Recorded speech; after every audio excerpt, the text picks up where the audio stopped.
There's so much conflicting advice out there on the first few dates. Text or not to text, cheap or expensive, kiss or not to kiss. The list goes on. Do not listen to all the crap. Here's my simple 3-date formula that will help set you up for a serious relationship with a quality woman. The first date should be low commitment, casual and relaxed. Go to a cafe or get a takeaway smoothie or ice cream and go for a walk at the park. At most, go for an inexpensive lunch. Why? The more simple it is, the less pressure and greater trust.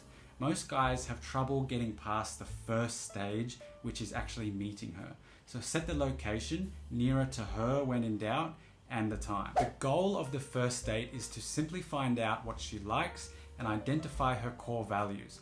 Ask her what a typical day looks like and what she loves to do and what she's passionate about.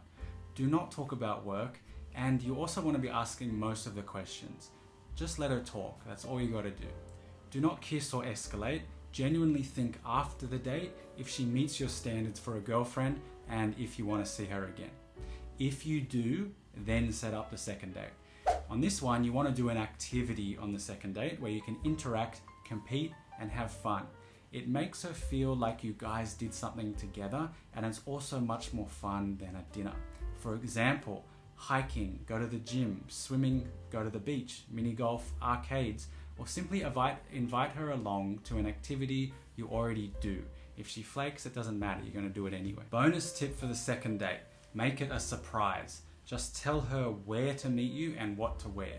If you want, also set up lunch or dinner after the activity, but don't push it or make it too formal. At the end of the date, or even during, you must at least try to kiss or break the touch barrier with her. Obviously, if she isn't down, don't force it. We will find out if she's genuinely interested in you by setting up the third date. This is the most contentious one. The third date is on her. The reason why you get taken for a ride by women is because you're falling into the trap that you have to do everything. Chad doesn't plan 5 dates, fine dining, flowers, and so on. She makes every excuse just to spend time with him. By now, she'll know if she's interested in you or not, and she will put in the effort. So what you want to do is just ask her to confirm when she's free, agree, then tell her to surprise you. If she does, you're on track for a serious, healthy relationship. If she doesn't, don't drop her, but be aware that you're fighting an uphill battle. Just keep that in mind and learn from the result.